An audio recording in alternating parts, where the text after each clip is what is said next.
துரோணரின் மகன்கள் பற்றிய முன்ஜென்ம வரலாறு பற்றி காண்போம். 18 புராணங்களில் ஒன்றான மார்க்கண்டேய புராணம் 9000 ஸ்லோகங்கள் கொண்டது. வியாசரின் சீடர்களில் ஒருவர் ஜைமினி. ஜைமினியின் மனதில் மகாபாரத இதிகாசம் பற்றிச் சில ஐயப்பாடுகள் தோன்றின. அதைப் பற்றிய உண்மை அறிய விரும்பிய அவர் மார்க்கண்டேய முனிவரை அணுகிக் கேட்டார்.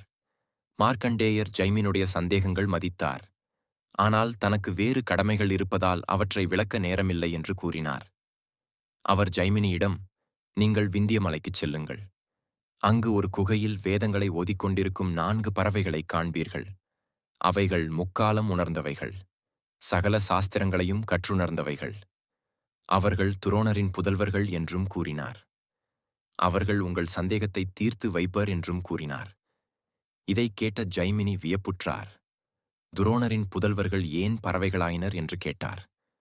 அதற்கு மார்க்கண்டேயர் பறவைகளின் வரலாற்றினைத் தெரிவித்தார். முன்னொரு காலத்தில் தேவேந்திரன் அப்சரப் பெண்களுடன் நந்தவனத்தில் உலாவிக் கொண்டிருந்தார். அங்கே நாரதர் வந்தார். அவரை தேவேந்திரன் வரவேற்றார். நீங்கள் இந்த பெண்களை நடனமாட அனுமதிப்பீர்களா என்று கேட்டார். அதற்கு நாரதர், இப்பெண்களில் அழகிலும் ஆடல்களிலும் சிறந்தவள் எவளோ அவள் ஆடட்டும் என்றார். ஒவ்வொருவரும் தானே சிறந்தவள் என்று கூறினர். அவர்களில் யார் சிறந்தவள் என்பதையும் நாரதரே கூற வேண்டும் என தேவேந்திரன் வேண்டினான். நாரதர் அதற்கான தேர்வு ஒன்றை கூறினார். வடக்கே இமயமலைச் சாரலில் துர்வாச முனிவர் தவம் செய்து கொண்டிருக்கிறார். அவரை மயக்கி மோக வலையில் விழச் செய்பவளே சிறந்த அழகியாவாள் என்றார். துர்வாசர் பெயரைக் கேட்டவுடன் மற்றவர்கள் பின்வாங்க. வபுஸ் என்னும் அப்சரஸ் மட்டும் அதனை ஏற்றுச் சபதம் செய்து கிளம்பினாள். கிளம்பிய வபுஸ் துர்வாச முனிவரின் ஆசிரமத்திற்குச் சற்று தொலைவில் இறங்கினாள்.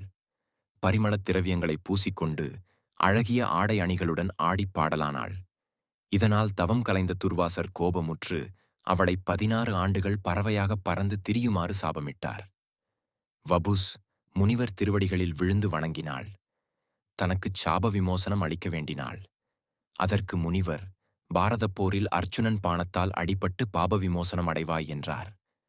மேலும் உனக்கு ஞானிகளான 4 புதல்வர்கள் பிறப்பார்கள் என்றும் கூறினார்.